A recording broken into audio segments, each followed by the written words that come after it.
So, hello class 7 students, welcoming you all one last time to your chapter that is from the rulers to the ruled। और आइए आज हम chapter की तरफ बढ़ते हैं और इसको खत्म करते हैं। और ये है आपका episode number 10 which will be your last episode of this particular chapter। So last episode में आप लोगों का स्वागत है। So आज हम शुरू करते हैं और आखिरी टॉपिक तो खत्म हो गया, तो before we move on summary है। So let us study this and then we'll move to the question and answers। So government plays an important role in running a country। Different types of government across the world have different answers to the following question, है ना। अलग अलग government, अलग अलग country में अलग अलग government की तरह सी चीजें चल रही हैं। अलग अलग डिफरेंट टाइप्स ऑफ गवर्नमेंट है पूरे वर्ल्ड में, जो कि अलग अलग तरह से काम करती है ना। जैसे कि who decides this is the government, वो अलग क्वेश्चन हो सकते हैं एक जगह पे। What are the parts of the government and what do they do, who or what is the government working for, what values and ideals have the government policy, should the government follow, है ना। तो ये सारे जो questions हैं, ये हर एक जगह की कंट्री की, हर एक कंट्री की गवर्नमेंट अलग अलग में भी क्वेश्चन करें, क्योंकि हर एक जगह पे अलग अलग गवर्नमेंट की टाइप्स होती हैं। और अगर एक डेमोक्रेसी भी दिखती है तो हमें बहुत जगह अलग अलग प्रकार की डेमोक्रेसी, और अगर हमें मोनार्की दिखती है तो अलग अलग प्रकार की मोनार्की भी हमें देखने को मिलती है। Right. The most popular form of the government in the world today is democracy, है ना। आज की सबसे ज्यादा पॉपुलर फॉर्म जो गवर्नमेंट की है वो है डेमोक्रेसी, है ना। जो डेमोक्रेटिक गवर्नमेंट्स है जो पूरे वर्ल्ड में, उन पर बहुत वेरिएशन देखने हमें। जैसे अगर हम डायरेक्ट डेमोक्रेसी की बात करें वहां पर भी, और रिप्रेजेंटेटिव डेमोक्रेसी की बात करें वहां पर भी, तो हमें बहुत वेरिएशंस दिखते हैं, बहुत सारी चेंजेस दिखते हैं, जो कि हमने देख रखा है इस चैप्टर में। अगर हम बात करें रिप्रेजेंटेटिव की, तो वहां पे भी हमें दो काइंड ऑफ दिख जाती है। जैसे डेमोक्रेसी भी प्रेसिडेंशियल एंड पार्लियामेंट्री डेमोक्रेसी होती है, और जो इंडिया है वो पार्लियामेंट्री डेमोक्रेसी है, जिसमें आपके प्राइम मिनिस्टर एंड एवरीथिंग होते हैं, पार्लियामेंट भी होता है। राइट। और भी जो टाइप्स की गवर्नमेंट होती है, जिसमें आपकी मोनार्की आती है, थियोक्रेसी आती है, डिक्टेटरशिप आती है एंड ओलिगार्शी भी आती है। राइट। तो ये बाकी जो टाइप्स होती है गवर्नमेंट की, जैसे मोनार्की में kind of king queen rule होता है। थियोक्रेसी में आपका क्या होता है, थियोक्रेसी में आपका एज एन जो कोई एज एन कोई रिलीजन या रिलीजन प्रैक्टिसेस के तहत आपकी कंट्री चलाई जाती है। डिक्टेटरशिप में एक बंदा होता है या एक छोटा सा ग्रुप होता है जो कि पूरी पूरी चलाता है। ओलिगार्शी में एज एन बिजनेसमैन या वेल्दी लोगों का ग्रुप जो होता है वो एज एन ये चीजें कंट्री चलाती है। Right. Democracy matters but there are serious challenges to democracy that citizen need to remain vigilant about. ठीक है। सो ये जो है डेमोक्रेसी मैटर करती है, लेकिन उसमें भी बहुत सारे चैलेंजेस होते हैं डेमोक्रेसी के, उसमें भी, जिसमें सारे सिटीजन्स को आंखें खोल के अच्छे से रहना चाहिए। सो ये थी कुछ कुछ पॉइंट्स आपके समरी के लिए, है ना। And you should study this chapter, बहुत अच्छा चैप्टर था। आज तो ये खत्म हो गया और हम फोकस अप करते हैं इसे क्वेश्चन एंड आंसर्स पे। So write names of the various types of government that you have learned in the chapter. हमने कौन कौन सी गवर्नमेंट के बारे में पढ़ा, so we have learned about the different types of government discussed in the chapter as versus democracy। Democracy में हमने दो प्रकार की गवर्नमेंट पढ़ी। डेमोक्रेसी में जो लोग हैं, हम लोग एज एन इलेक्ट करते हैं अपने रिप्रेजेंटेटिव्स को और वो आगे एज एन सरकार चलाते हैं। अब इसमें हमें दो प्रकार की दिखती है, डायरेक्ट डेमोक्रेसी जिसमें सारे जो लोग होते हैं काइंड ऑफ वही सरकार होती है, और जो सेकंड होती है वो है रिप्रेजेंटेटिव डेमोक्रेसी, जिसमें जो लोग हैं वो अपने एज कुछ कुछ रिप्रेजेंटेटिव्स को चुनते हैं एंड वो आगे काम करते हैं। राइट। अब उसके अंदर भी पार्लियामेंट्री डेमोक्रेसी आती है, जैसे कि इंडिया की होती है, जिसमें as an prime minister and union होता है, as an ministers, cabinet ministers, council of ministers, जो भी कह लो, वो सब होते हैं जो कि एज एन काम करते हैं। पार्लियामेंट वगैरह भी होता है, like Lok Sabha, Rajya Sabha and like that.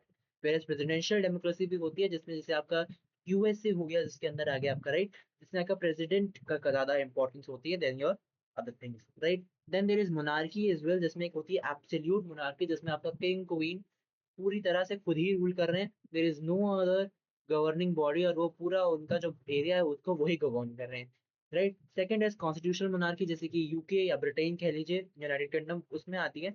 UK वहाँ पे कॉन्स्टिट्यूशन के तहत, एक रूल्स के तहत, काइंड ऑफ नॉमिनल पावर के तहत किंग क्वींस हैं, है ना, वहां पर है। नहीं तो वहां पर एज एन प्राइम मिनिस्टर वगैरह ये वाली चीज भी वहां पे लागू होती है। राइट। थियोक्रेसी में जैसे ईरान में, अफगानिस्तान में, वेटिकन सिटी में, वहां पे जो आपके जो जो भी आपके रिलीजन है, रिलीजियस प्रैक्टिसेस हैं और रिलीजियस लीडर्स हैं, उनके तहत वो चीजें चलती हैं। वो लोग आई काइंड ऑफ पूरी गवर्नमेंट को चलाते हैं। राइट। डिक्टेटरशिप जैसे हमने पढ़ा था, दो लोगों के नाम पढ़े थे, एक तो अडोल्फ हिटलर, वैसे जैसे जो कि एक लोग या एक बंदे एज एन पूरे उसको कंट्रोल करते हैं, पूरे सबको समझाते तो क्या, पूरे सबको कंट्रोल एज एन गवर्नमेंट के उसमें, as an main part of the government, in the one and only part of the government हमें दिखते हैं। ओलिगार्ची में जैसे हमने देखा था कि एक काइंड ऑफ वेल्दी ग्रुप होता है जो कि पॉलिटिशियन के साथ मिलके they are kind of controlling the whole government and all such things, that comes under your oligarchy. Right. Next question is which type of government does India have and why is that type called that type, है ना। तो पहली बात जो India है उसको हम parliamentary democratic Republic कहते हैं, है ना। मैंने आपको बताया कि पार्लियामेंट्री डेमोक्रेटिक होती है। So India is a parliamentary democratic Republic.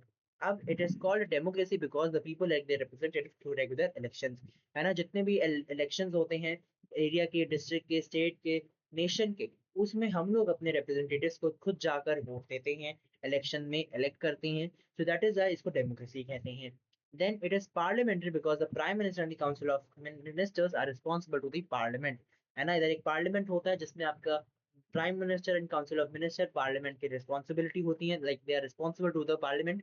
And इसी के तहत इसको हम पार्लियामेंट्री डेमोक्रेसी भी कहते हैं, right. And India is also Republic, क्यों? क्योंकि यहाँ पे जो प्रेसिडेंट है उसको इलेक्ट किया जाता है, that is not a hereditary rule, right. India is also Republic because the president is elected, है ना। प्रेसिडेंट को इलेक्ट किया जाता है, बनाया जाता है कि अच्छा जी ये हमारे प्रेसिडेंट है, चुना जाता है। नॉट अ हेरिडिटरी रूलर, यानी कि जैसे एक राजा है, उसका जो बेटा है वो रूलर बन गया, उसका फिर जो बेटे का बेटा है वो रूलर बन गया। एज एन हेरिडिटरी मतलब कि as an generation to generation वो चीज पास हो रही है। तो यहाँ पर वो ऐसा कुछ है नहीं, प्रेसिडेंट से नीचे प्रेसिडेंट में नहीं आ रहा है, राजा से नीचे राजा नहीं बन रहा है, तो ऐसा कुछ है नहीं। And we choose our president, that is why this is called your republic. Alright, आगे हम बात करते हैं क्वेश्चन नंबर 3 पे। You read that an independent judiciary is present in all types of democracy, है ना। यानी कि इंडिपेंडेंट जुडिशरी होती है जिसका आपका डिपेंडेंसी या ना ही आपके क्या कहते हैं लेजिस्लेचर पे, ना ही आपके दूसरे क्या कहते हैं उसको, उस पे होती है। जुडिशरी जो है काइंड ऑफ लेजिस्लेचर एंड उससे एकदम अलग होती है, राइट। तो state any 3 reasons why you think it is important for judiciary to be independent, क्या 3 वजहों से जुडिशरी जो है उसको इंडिपेंडेंट होना चाहिए।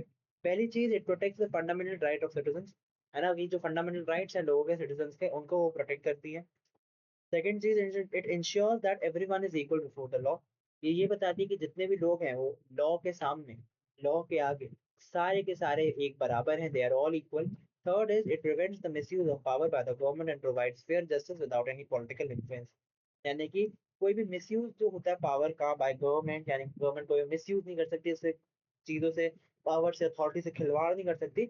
और एक फेयर जस्टिस आता है, यानी कि जो आपका जुडिशरीज है फिर जस्टिस आता है विदाउट एनी पॉलिटिकल इन्फ्लुएंस, यानी कि कोई भी लोग कोई भी डिसीजन को इन्फ्लुएंस या कंट्रोल नहीं करते, राइट। तो ये सब चीजों के तहत हमको ये समझ में आता है कि जुडिशरी इज इंडिपेंडेंट।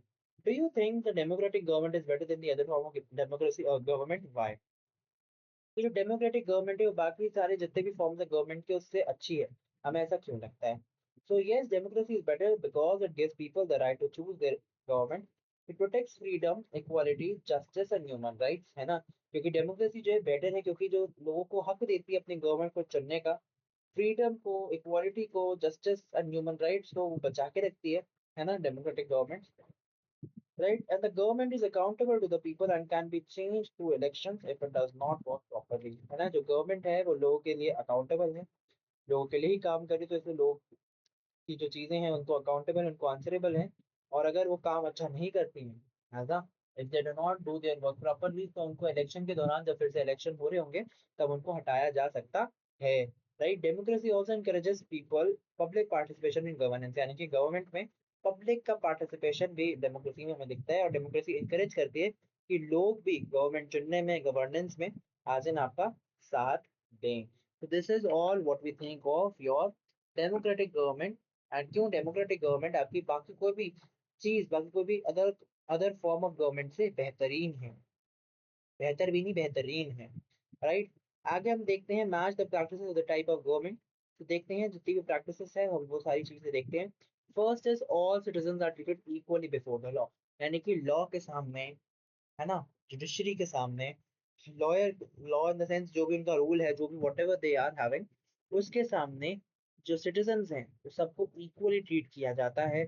वो आता है आपका डेमोक्रेसी के अंदर, right. The government refers to the religious leader for every decision, यानी कि जो भी कोई रिलीजियस लीडर्स के तहत, रिलीजियस लीडर्स, रिलीजियस प्रैक्टिसेस या इन सब चीजों के तहत में, है ना, जितनी भी रिलीजियस एक्टिविटीज हैं, जितने भी रिलीजियस आइडियल्स हैं, जितने भी रिलीजियस वेरियस, जितने भी रिलीजियस लीडर्स के लिए अगर गवर्नमेंट उन पे निर्भर करती है हर एक डिसीजन के लिए, तो हम उसको थियोक्रेसी कहते हैं। बिकॉज रिलीजन का जहाँ पे काम आ जाए, नाम आ जाए, जो गवर्नमेंट चला रही है उसको हम थियोक्रेसी मान लेंगे, राइट। अगर एक queen, after the queen's death her son became the new king, है ना, रानी के मरने के बाद उसका बेटा राजा बनता है, जो कि अभी प्राइम एग्जाम्पल यूके में हुआ भी था। तो वो क्या होता है, that is called your monarchy, उसको मोनार्की कहते हैं, right. The ruler is not bound to follow any constitution, जो रूलर है वो कोई भी कॉन्स्टिट्यूशन नहीं लागू होता उस पे, किस पे, कोई भी रूलर पे, मतलब सॉरी क्या कह रहा हूँ मैं भी, कोई भी रूलर पे, कोई भी कॉन्स्टिट्यूशन कोई भी रूलर पे लागू नहीं होता, वो डिक्टेटरशिप है ना। तो यहाँ पर जो है डिक्टेटरशिप है प्लस एब्सोल्यूट मोनार्की, यानी कि जो मोनार्की है ना, जैसे कि जो सिर्फ और सिर्फ राजा रानी चला रहे हैं, उनके अंदर ही सारा कुछ होता है, वो भी आता है, but dictatorship is kind of prime example of that, right. यहाँ पे अब है find out the types of government these countries have. तो हर एक जगह पे कैसी कैसी कंट्रीज में कौन सी डेमोक्रेसी, कौन सी गवर्नमेंट है, वो देखते हैं। भूटान में it is a constitutional monarchy, यानी कि कॉन्स्टिट्यूशन के तहत मोनार्की चलती है, कहाँ पे, भूटान में, राइट। नेपाल में it is your parliamentary democratic Republic, तो पार्लियामेंट्री डेमोक्रेटिक रिपब्लिक है ना। बांग्लादेश में पार्लियामेंट्री डेमोक्रेसी है, राइट। साउथ अफ्रीका में आपका पार्लियामेंट्री रिपब्लिक है। ब्राजील में प्रेसिडेंशियल डेमोक्रेसी हमें दिखती है, राइट। क्वेश्चन नंबर 7 देख लेते हैं। What are the possible hurdles in a democracy in achieving its values and ideals? How can they overcome? मतलब कि क्या क्या दिक्कतें आती हैं, क्या क्या चीजें आती हैं डेमोक्रेसी को अचीव करने में और उसके आइडियल्स को अचीव करने में, तो हम देख लेते हैं, और उनको कैसे हम हटा सकते हैं, कैसे हम उनको अचीव, ऐसे उसको क्या कह रहे हैं, कैसे हम उसको काइंड ऑफ ओवरकम कर सकते हैं। तो let us see some hurdles in democracy are corruption, inequality, influence of money and power, spread of false information, weak law enforcement, lack of public awareness, मतलब कि corruption, inequality, influence of money and power, false information की spreading, weak law enforcement, public awareness का lack होना, इन सब वजहुआत की वजह से जो आपकी डेमोक्रेसी के बीच में हर्डल्स आते हैं, चीजें जो है वैसी हो जाती हैं, राइट।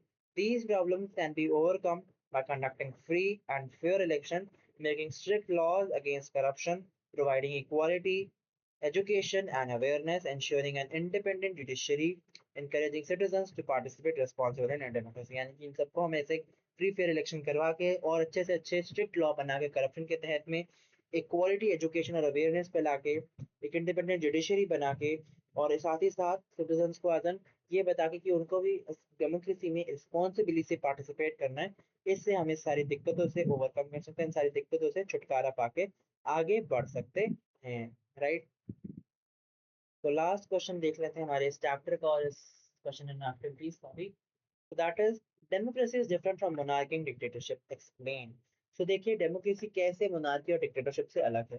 पहली चीज जो डेमोक्रेसी में होती है, सारे जो लोग हैं वो अपने रिप्रेजेंटेटिव इलेक्शन के थ्रू अपनी उसे अपनी ख्वाहिशात अपनी चॉइस के थ्रू चुनते हैं, है ना। तो जो भी सिटीजन को जो चीज चाहिए वो उसके लिए वोट करता है, वो अपनी वो आज़ादी लेते हैं, अपनी इक्वालिटी लेते हैं, जो भी उनके राइट्स है वो लेते हैं। और जो गवर्नमेंट है वो साथ साथ जो कि पीपल जो लोग हैं वो बनाते हैं। तो गवर्नमेंट जो है वो लोगों को अकाउंटेबल भी होती है, आंसरेबल भी होती है कि कोई भी काम गलत से गलत होता है या ऐसा ऐसा होता है। तो गवर्नमेंट उनसे आंसरेबल होते हैं कि लोग पूछ सकते हैं कि ऐसा क्यों, तो they are answerable to that. अगर हम मोनार्की की बात करें तो वहाँ पे जो रूलर है वो अपनी फैमिली से फैमिली दर फैमिली जनरेशन दर जनरेशन चीज चलती आ रही है, तो वही होता है। और जो मोनार्की में वहाँ पे ज्यादातर जो है पावर एज एन इनहेरिटेंस में ही आ जाती है, तो काइंड ऑफ उसमें क्या ही हम बताएं। डिक्टेटरशिप में जो एक बंदा होता है, कुछ छोटा मोटा ग्रुप होता है, वो एज इन पावर सारी होल्ड करता है। और जितना लोग होते हैं उनके पास बहुत ही कम फ्रीडम होती है, और जो इलेक्शन है वो बिल्कुल फेयर ऑब्वियसली नहीं होते हैं। और जो गवर्नमेंट है बिल्कुल भी कोई भी तरह से सिटीजन को अकाउंटेबल नहीं होती है। यही यहाँ पे लिखा है that in democracy the people elect the representatives through elections, citizens enjoy freedom, equality and fundamental rights, and the government is accountable to the people. In a monarchy, the ruler inherits power through the royal family. In an absolute monarchy, the monarch has the most of the power. In a dictatorship, one person or a small group holds all power. People have very limited freedom. Elections may not be fair, and the democracy, and the government is not accountable to the citizens. Therefore, democracy is considered the best form of government because it respects people's rights, promotes equality, and allows citizens to participate in governance. All right. तो यही questions थे, right. और इसी के साथ आपका जो chapter है खत्म होता है ना। From the rulers to the ruled, है ना। टाइप्स ऑफ गवर्नमेंट ये खत्म होता है। थोड़ा लंबा चला, पहले मैंने इसको 2-2 दिन में रखा हुआ था, पता नहीं अब चेंज हो गया होगा, नहीं 2 दिन में ही होगा, आई डोंट नो। बट जितना भी था अच्छा चला, अच्छा गया। एंड इसी के साथ ये चैप्टर जो है, चैप्टर नंबर 9, ये आपका खत्म होता है। एंड हम लोग आप लोगों से जरूर मिलेंगे अगले एपिसोड में, अगले चैप्टर में। अब चैप्टर नंबर 10 बचा है इसका, पॉलिटिकल साइंस का, तो उसके लिए मिलेंगे।